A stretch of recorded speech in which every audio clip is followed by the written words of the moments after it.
Assalamualaikum warahmatullahi wabarakatuh. Selamat pagi, siang, sore, ataupun malam. Kami dari kelompok 6, kelas B1, beranggotakan Rahel Putri Indria, Fafian Indrafata, Raffi Aditama, Bilkis Ananda Dewi, serta saya sendiri, Sarah Syafitri, akan mempresentasikan mata kuliah Ilmu Sosial Dasar dengan materi struktur dan peranata sosial.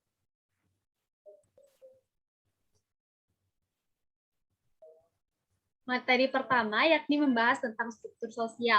Dijelaskan oleh William Kornblum bahwa struktur sosial adalah susunan yang dapat terjadi karena adanya sebuah pengulangan pola perilaku individu, serta Sujono Sukanto menjelaskan bahwa struktur sosial merupakan hubungan timbal balik antara posisi dan peranan sosial. Dari hal ini, dijelaskan bahwa struktur sosial merupakan tatanan sosial dalam kehidupan bermasyarakat yang di dalamnya terdapat hubungan timbal balik antara status dan peranan dengan batasan perangkat unsur-unsur sosial. Boleh di next, Sarah. Kemudian, menurut Charles P. Loomis, terdapat beberapa unsur sosial, yakninya adanya pengetahuan dan kekayaan, perasaan solidaritas dan tujuan serta cita-cita yang sama, terdapat nilai dan norma serta kedudukan dan peranan sosial sebagai patokan dan pedoman, terdapat kekuasaan, tingkatan dalam sistem sosial, sistem sanksi, serta sistem sosial, seperti pranata sosial dan lembaga.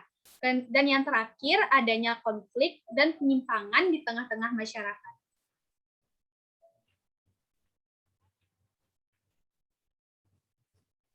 Selanjutnya, ciri-ciri struktur sosial. Yang pertama, bersifat abstrak, kedua, terus berkembang dan bisa berubah, ketiga, mencakup semua kebudayaan masyarakat, keempat, ada di dalam kelompok, dan kelima, meliputi semua hubungan sosial antar individu.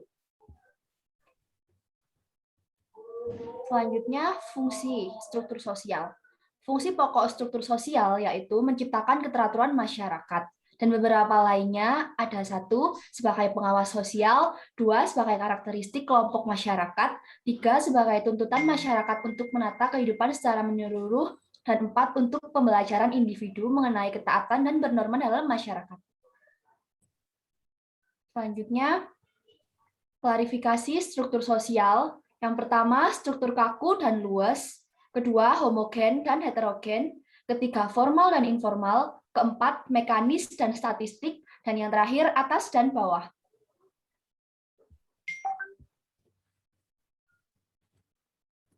Pada dasarnya, struktur sosial terdiri dari 4 elemen dasar, yakni struktur sosial. Yang pertama adalah struktur sosial, adalah tempat seseorang di dalam masyarakat sehubungan dengan orang-orang lainnya.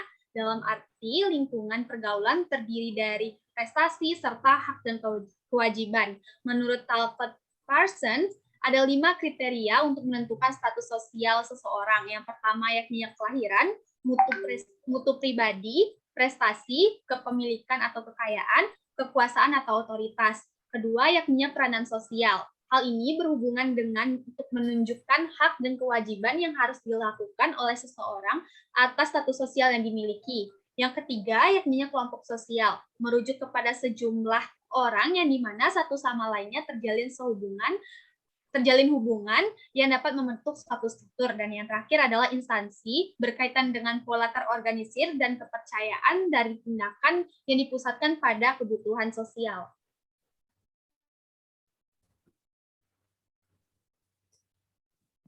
Yang selanjutnya adalah pranata sosial. Pranata sosial adalah sekumpulan nilai atau norma yang saling berkaitan untuk mengatur kehidupan manusia dalam suatu lingkungan sosial.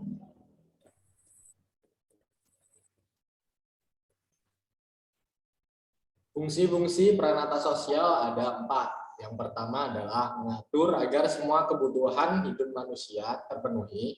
Yang kedua, menertibkan dan mengatur kehidupan sosial sesuai dengan aturan yang sudah ada. Yang ketiga, mengatur bagaimana manusia berperan dalam suatu lingkungan sosial seperti masyarakat. Dan yang keempat adalah menjadi acuan dalam melakukan social control atau pemberian sanksi terhadap pelanggaran aturan yang sudah ada.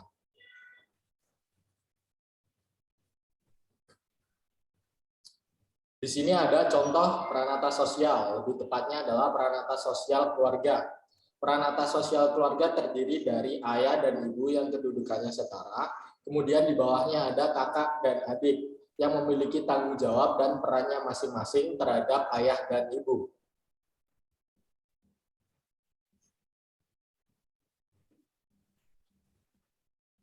Selanjutnya ada karakteristik peranata sosial, dibagi menjadi 5. Yang pertama simbol, gambar atau bentuk khas dari suatu peranata sosial yang mewakili tujuan dan apa yang ingin dicapai dari peranata sosial itu. Yang kedua ada tradisi, memiliki tradisi tertulis maupun tidak tertulis yang menjadi landasan dalam mencapai sebuah tujuan dan menjalankan peranata sosial. Yang ketiga ada alat, memiliki perlengkapan yang digunakan untuk menunjang kegiatan dalam peranata sosial. Yang keempat, ideologi dan tujuan, memiliki satu atau lebih tujuan yang akan dicapai bersama, dan landasan atau pegangan yang digunakan sebagai acuan dalam mencapai tujuan tersebut. Dan yang terakhir ada kekekalan dan jangka waktu. Suatu peranata sosial dibuat dengan bertahap dan dengan waktu yang lama. Oleh karena itu, peranata sosial juga akan bertahan lama. Di dalam peranata sosial juga ada pewarisan, tradisi, dan nilai-nilai, sehingga suatu peranata sosial itu akan bertahan lama.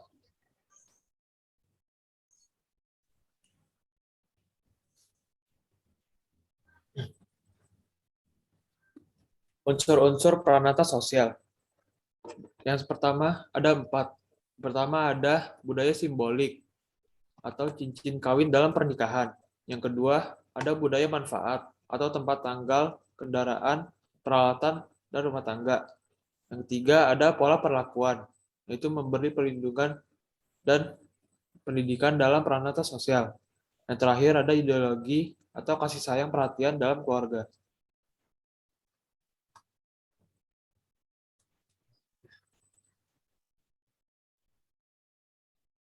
Kemudian ada tipe-tipe peranata sosial. Yang pertama, berdasarkan perkembangannya atau cohesive dan enacted institutions. Yang kedua, berdasarkan orientasi nilai peranata sosial dasar atau basic institutions. Sosial berdasarkan nilai dasar dan vital seperti keluarga dan agama. Dan subsidiary atau subsidiary institutions. Yang ketiga ada berdasarkan sudut penerimaan masyarakat peranata sosial bersanksi dan tidak bersanksi.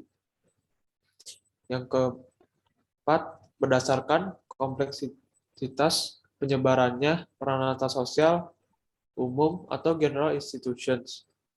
Yang terakhir, berdasarkan fungsinya, yaitu peranata sosial operatif atau operative institutions yang menciptakan jasa atau produk seperti pendidikan, ekonomi, dan industri. Dan peranata sosial regulatif atau regulative institutions yang menciptakan ketertiban dan keteraturan seperti kepolisian, pemerintahan, dan kejaksaan.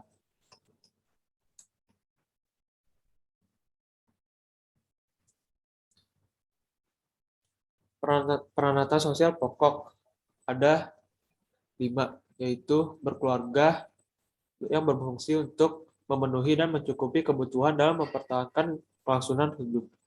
Yang kedua ada agama yang berfungsi untuk mengatur kebutuhan manusia dalam memenuhi kebutuhan spiritual.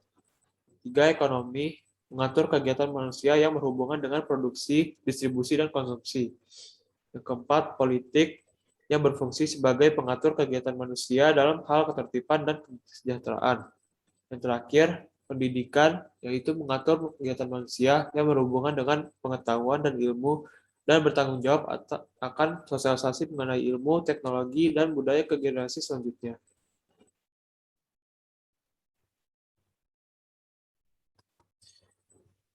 Tidak ada peranata sosial yang berdiri sendiri. Semua peranata sosial paling berkaitan untuk mengaruhi satu sama lain.